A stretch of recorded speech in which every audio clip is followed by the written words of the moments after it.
The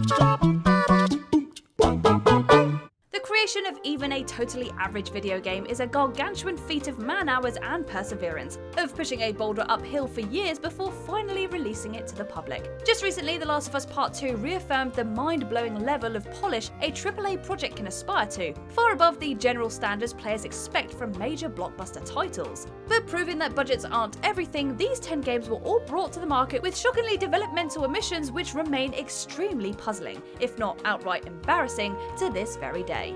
From developers who apparently didn't think players needed the ability to pause cutscenes or read subtitles, to unforgivably janky AI, laughable translation errors, and everything in between. These major games hit stores without all their bases covered. Did these issues ruin the overall experience? For the most part, absolutely not, but they're nevertheless glaring oversights which left many players frustrated, if not genuinely offended, that basic quality of life features weren't a priority during development. Even more bizarrely, most of these gripes still haven't been patched or remedied in any major way since release. I am Kirsten from WhatCulture Gaming, and these are 10 huge video games that screwed up basic things.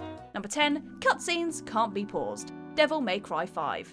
The ability to pause cutscenes has been a common feature in video games for over a decade now, ensuring that players don't miss any crucial story beats if they need to step out of the room for a minute. It's something that we all take for granted nowadays, as we absolutely should, because what kind of game would release in this day and age without it? Devil May Cry 5, that's what. Despite being one of 2019's most critically acclaimed video games and boasting a high degree of technical polish, Devil May Cry 5 bafflingly didn't include the ability for players to pause cutscenes. This resulted in many accidentally skipping over the gorgeously rendered cinematics while trying to pause, ultimately requiring them to fire up YouTube and seek out what they missed. Even typical workarounds like exiting to your console's home screen didn't fix the issue, with the cutscenes still playing out in the background. Despite the game releasing around 18 months ago, Capcom still haven't bothered to patch in a pause feature. Embarrassing isn't even the word. Number 9. The typo-ridden English translation. Final Fantasy VII. Though Square Enix has an entire team dedicated to providing immaculate localizations of its games nowadays, back in 1997 they had no idea just how successful Final Fantasy VII would be outside of Japan. As a result, much expense was spared on its translation job, and due to poor communication between the Japanese and North American offices, Square Enix didn't take sufficient care when translating language and grammar from Japanese to English. In fact, just one man working from a spreadsheet handled the grueling task. This resulted in the final Western releases shipping with a ton of typos and grammatical errors, and most infamously saw Aerith renamed to Aeris. These inconsistencies created only further issues, as the final English script became the source from which most other major translations were also generated. Considering that Final Fantasy VII boasts a scarcely coherent plot at the best of times, its fluid approach to basic language sure wasn't ideal, especially with the game's monstrous $45 million budget. Number 8. No mid-mission checkpoints. Grand Theft Auto 4. As widely acclaimed as the Grand Theft Auto series has been since the release of GTA 3, the earlier 3D games did nevertheless receive flack from some fans who took issue with the lack of mission checkpoints. After all, as this series became increasingly cinematic and ambitious, it wasn't uncommon for missions to last upwards of 15 minutes, ensuring considerable player frustration if you failed or died during the final stretch. This reached its grating apex in Grand Theft Auto 4, which naturally touted the most elaborate and lengthy missions in the series to date, the overwhelming majority of which featured no mid-mission checkpoints. This proved particularly aggravating during the famously tricky heist mission 3 Leaf Clover, which takes around 20 minutes to complete, with players forced to start all over upon failure. Considering that checkpointing was a sure staple of AAA video games by 2008, it felt hugely behind the times for a title as glossy and polished as GTA 4 to lack such a basic feature. Thankfully, Rockstar appeared to listen to the vocal outcry, as every major game they've released since has featured a comprehensive checkpoint system. Number 7. The broken AI. Aliens Colonial Marines.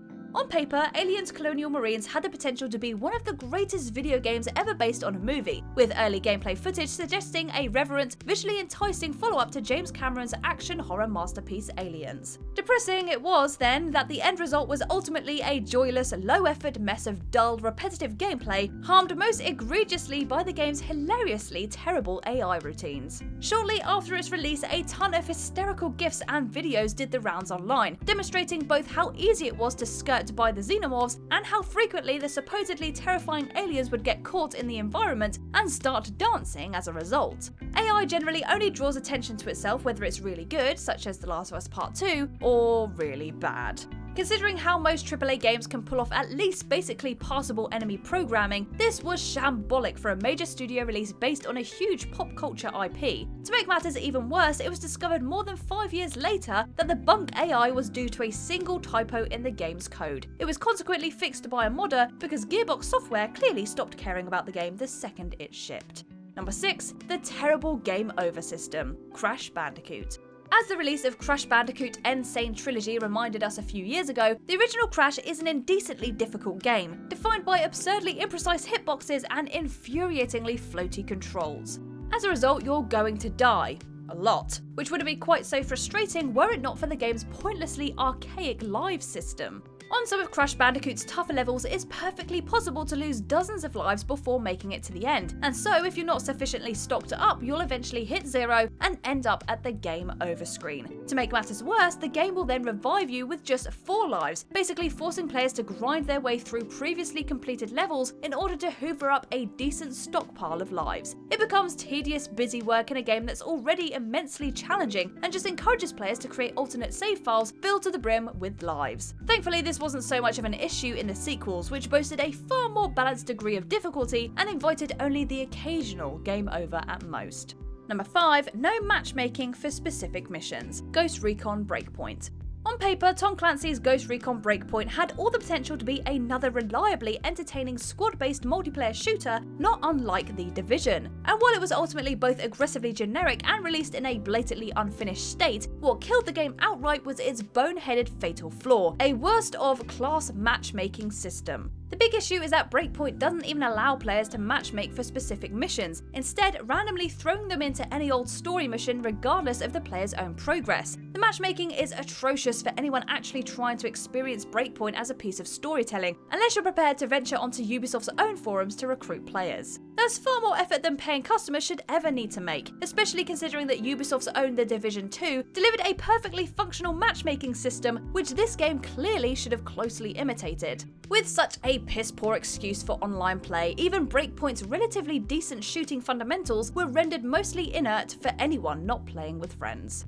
Number 4. The sluggish controls, Red Dead Redemption 2. Red Dead Redemption 2 is one of the greatest video games of the generation, which is all the more impressive considering that it basically bungles one of the most fundamental aspects of any video game, the controls. In a quest to make the experience as realistic as possible, Red Dead Redemption 2 features intentionally sluggish, floaty controls, making even the basic act of walking around a room and opening a drawer a bit of a slog. Menu navigation remains pretty counterintuitive for the entirety of the game, and everything from traversal to combat ultimately feels much more like work than it really should. You can certainly tinker with the in-game settings to make things a touch more manageable, but in its bones the game just isn't as responsive as it should be. A tight control system has admittedly never really been Rockstar's forte, but considering the sheer exuberance of their games otherwise, it's a damn shame that they can't match the moment-to-moment fluidity of, say, Naughty Dog's recent output. Number 3. No subtitles for cutscenes, Spyro Reignited Trilogy. Perhaps the most vital accessibility feature of all is the inclusion of subtitles, especially for cutscenes, ensuring that all players will be able to make sense of what's going on. Much like the ability to pause cutscenes, subtitles are something which most players take for granted, and so there was a significant uproar when it was revealed that the recent Spyro Reignited Trilogy launched without subtitles for all of its cutscenes. Things got worse when Activision quickly responded to criticism by claiming that there was no industry standard for subtitles, rather than simply apologising and getting to work on patching in some subs. The trilogy did finally end up with the expected subtitles, but it wasn't until 4 months after release, an undeniably indecent wait for any hard-of-hearing players who purchased the game on day one. For a game backed by a corporate behemoth like Activision not to launch with subtitles isn't just embarrassing, it's insulting. In 2020, the major publishers should really make subtitles a mandatory part of their internal certification process. Number 2. The lack of Japanese lip sync, Ghost of Tsushima. Sucker Punch's recently released Ghost of Tsushima has delivered a fittingly epic, compulsively addictive swan song for the PS4, albeit one which ships with a fascinatingly bizarre oversight. Despite enticingly offering players the ability to play through the game with either English or native Japanese audio, the game features only English lip sync for the dialogue. As a result, even if you're hoping for an authentic experience by playing with Japanese audio, you'll be constantly distracted in cutscenes as the players very clearly mouth the words in English. For a game that claims to harbour a deep reverence for Japanese culture and history, it's extremely disappointing that a second lip sync track wasn't created for the Japanese audio. It would have been work for sure, but given that Ghost of Tsushima was a AAA project coming from a major studio, there wasn't really any excuse for the omission. Last year's Judgment managed to offer up a dual lip sync option despite clearly being developed on a far smaller budget, so it's tough to view this as anything other than a little bit lazy. Number 1. The frustrating camera. Star Wars Jedi Fallen Order.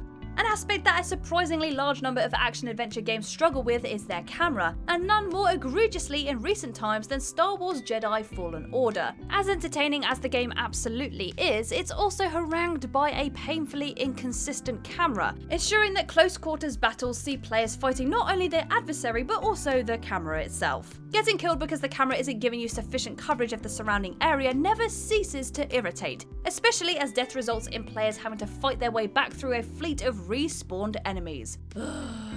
It's not a deal breaker, but it is a major issue in a title which otherwise offers up some of the most compelling combat in any Star Wars game ever. Fix this for the sequel, please. And there you go, 10 huge video games that screwed up the most basic things. Let us know if any of these truly aggravate you in the comments down below. If you liked this video, make sure you give it a thumbs up, and if you haven't already, click that subscribe button. But for now, I have been Kirsten Ria from WhatCulture Gaming, and I will see you in the next video.